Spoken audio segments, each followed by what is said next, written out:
Hello, everybody. Today I am following up on my ranking of carbon plated shoes that I own from slowest to fastest, and I'm doing my non plated shoes from slowest to fastest. That's how I'm going to rank them. I want to put out a couple of things. First, this is my list for how I'm using the shoes. It doesn't say that you can't go quickly in them, it doesn't say that, it's anything inherently a quality of the shoe. That is why I'm ranking it. It's the way that I've personally been using the shoes throughout their lifespan. And a lot of these shoes are over 100 miles. Some of them aren't, but I believe all of them are over 50 miles. So I feel like I have a good relationship with a lot of these shoes to know what pace range they're optimized for. So without further ado, let's jump into the slowest shoe in my rotation. And this is going to come at a big surprise because it's the New Balance Pulse version 1. This is technically a racing flat. Why is it so slow for me? Well, I've just been running slowly in it. I've been finding that lower stack, especially lower drop shoes, are perfect for getting really good proprioception. Often when I am landing so deliberately on my feet, I am moving slower so I could get a better sense of the ground underneath me. Also, it's standard EVA. It is a non-exciting shoe, but it's been one of the most reliable for me. I'm pretty sure this is close to 100 miles. I think I was initially tracking this and then I just stopped writing it into Garmin because you got to keep track of so much, I can't keep track of all that. I'm not the most organized person. So whatever, slowest shoe that I own that's not plated is the New Balance Pulse. Next, we have the Chowdan Wind 3TR. This is a very comfortable shoe. I think this is the lowest mileage shoe and one of the newest ones on this entire list from start to finish.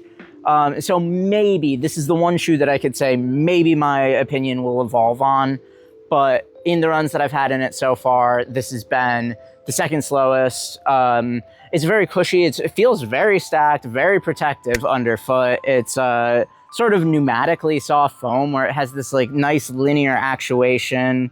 It's not bouncy, but it's not like bouncy, if you know what I mean. And yeah, it fits really nice. It's easy to get a good lockdown. It's very reliable. It's not very fast, or at least so far, I haven't run very quickly in it. Again, this doesn't say anything about the inherent properties of the shoe. This is just how I've been using it. And this is probably the most tailored towards a recovery day for me personally. And it shares a lot of that with the Pulse. The Pulse I use for recovery, especially if I've been running in a lot of higher stack and higher drop shoes. The Pulse is excellent because it has 2mm drop. It offloads some of the strain that has been on my hips and then places it back on my calves, which are the strongest component of my legs for me personally. It's just my running history that led to that. And the Wind is like kind of a perfect counterpart to that because it's higher stack and slightly higher drop than the Pulse. I believe it's 5 or 6mm. And so, yeah, second slowest shoe. Round of applause for the Wind 3TR. Next, this shoe I ran in yesterday. It's the Salomon Aeroblaze 3. And I wasn't sure where to place this on this list, which is actually why I ran in this yesterday. Just getting a sense of it one more time because it's been a while since I ran in it. So this is a really firm shoe and it's honestly pretty jarring to me. And so, whenever I run quickly in it, it gives me a lot of like braking force almost, or just it feels like I'm hitting the ground really hard, and that's not my favorite sensation. So I'll run slow in it. And it's still really firm for that, but that mitigates the like impact. But it's not quite as slow as these two as far as like, I'm actually using those for recovery. I wouldn't reach for this for recovery. I haven't fallen in love with this shoe. I think it's pretty middle of the road. And especially for these like faster paces, it doesn't hang with the big dogs just because of how impactful how much it hurts to run in this. And not it hurts, that's harsh, but how much it pushes force through my legs and up my entire chain It's just not, it doesn't work with me as well as I was hoping it would. So yeah, not the quickest, but definitely quicker than these two so far. Okay. Now we're getting into the ones that I really love. Neo Zen, this is close to 200 miles. It might even be there. Maybe one more run and it'll hit 200. Very soft, very tall stack. Very bouncy out of the box. The bounce has unfortunately reduced greatly over the past few runs, and I'm sad to see it start to compress. This was initially a candidate for shoe of the year for me, but unfortunately a couple of things like kind of kicked it out of contention. I do have a lot of love for it though. It's such a soft and squishy shoe. I was using this initially even for like recovery runs, but also up tempo. It's pretty weird. It's like the foam has this awesome, extremely soft, but also extremely squishy and reboundy type of feel to it. I don't know how to describe it. It's like it also molds to your foot, where I feel like my toes have created little pockets in it. I really love this shoe. It's definitely faster than all of these. I've hit better paces, like faster paces in this than any of the shoes mentioned so far. It's not, you know, a rocket ship or anything, but I think you could do a ton of paces in this. Like anything maybe down to half marathon pace, I'd be pretty comfortable in it. So Neo Zen from Mizuno, if I didn't say that already. Totally love that shoe. All right, I'm gonna have to scoot out of frame here. Oh, the Adios 9. I'm going to miss this shoe. As you can see, it has incurred some pretty irreversible damage. The other shoe of the pair is exactly like this. It is a very nice, very protective, but small layer of Light Strike Pro, the new version, so people claim. It feels pretty similar to the old version of Light Strike Pro, but it's a dense foam either way. It's bouncy and dense. The outsole is super indestructible. It's the CPU rubber outsole. I love this thing. It's a shame that we can't buy a second pair in America anymore. They've stopped selling it here. And I do think that's a shame, because I would actually probably buy a second pair of this. That's only happened to me with two other shoes, the New Balance Rebel V4 and the fan favorite, the Evo SL from Adidas. The Adios 9 I like better than the Evo SL overall. I think there's some differences there. But yeah, as far as its speed, I think it's extremely capable, and it's faster than the Neo Zen. It's closer to the ground. For the most part, I've actually run slowly in this, but somewhat recently and off camera, I've taken this for much faster, like tempo efforts, and have definitely taken it past half marathon pace, just for a couple of miles, not anything long distance. But I could go long in this too, right? This is not what we're ranking. We're not ranking favorite to least favorite, because I truly love the Pulse. The place that it's on this list doesn't represent where it would be on my list of favorite to least favorite shoes. But the Adios 9, that would be, if this were a favorite to least favorite shoes, this would be right at the top, right? It's hanging out with some of the best shoes on the market ever. So Adios 9, one of the faster shoes that I own, not the fastest. We're actually getting to that point right now. We're going into the top three.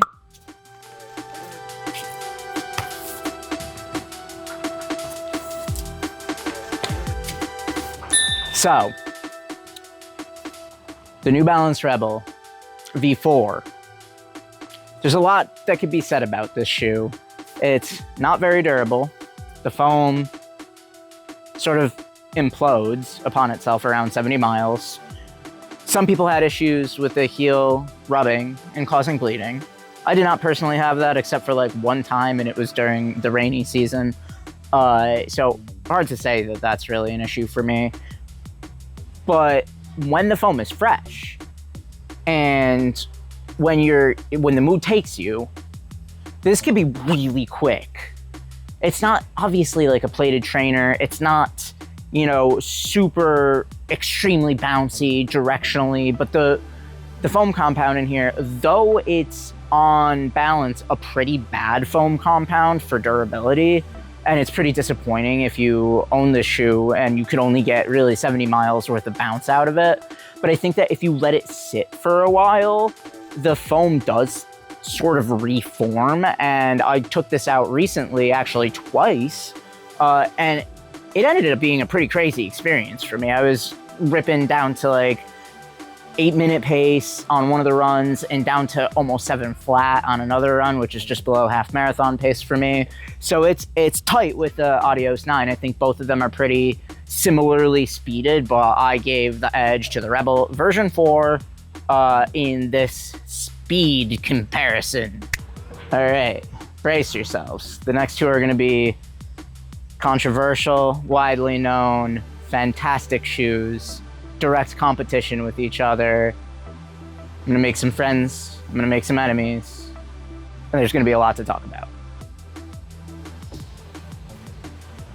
Number 2, the Asics Mega Blast.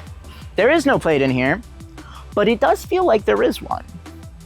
This could be a race shoe.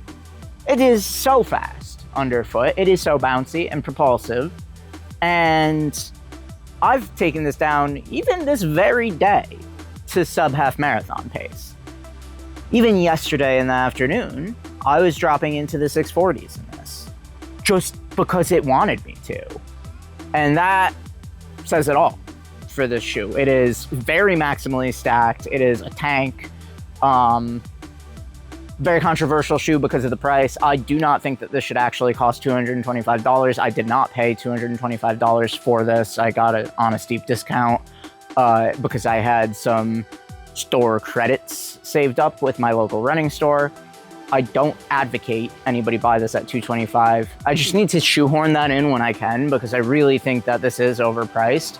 But I also think that it's a brilliant object that if you are a hobbyist that is obsessed with running shoes and you're gonna buy, you know, the best of the best anyways, this is really up there with the best of the best shoes.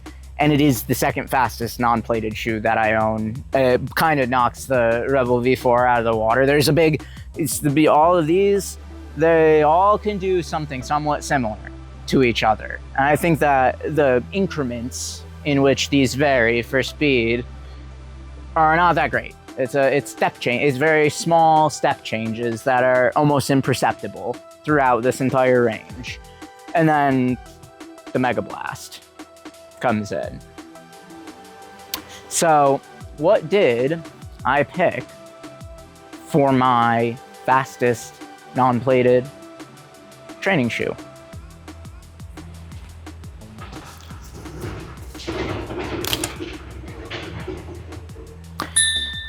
Evo SL, and this was a tight competition with the Mega Blast. Of course it was.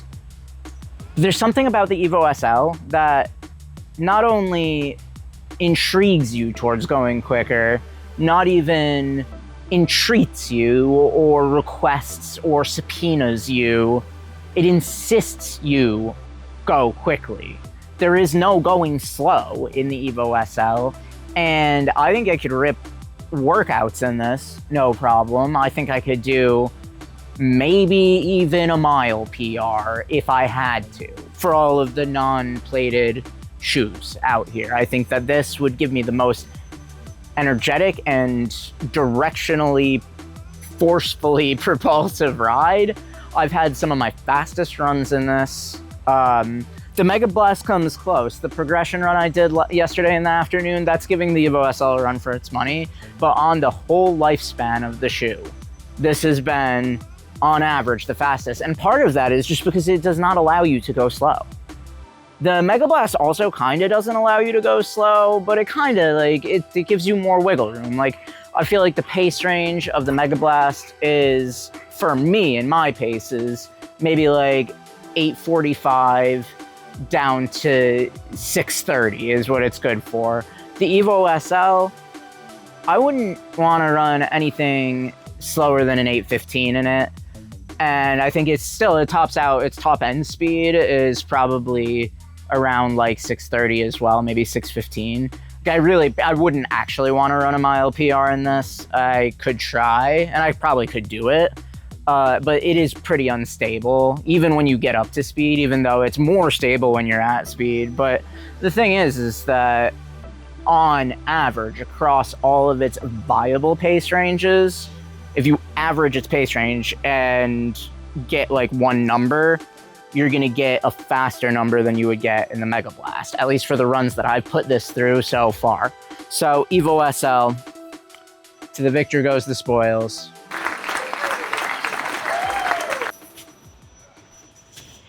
Thank you all very much for watching. This has been a fun list to put together. I look forward to hearing your opinions on it all, and stay in motion.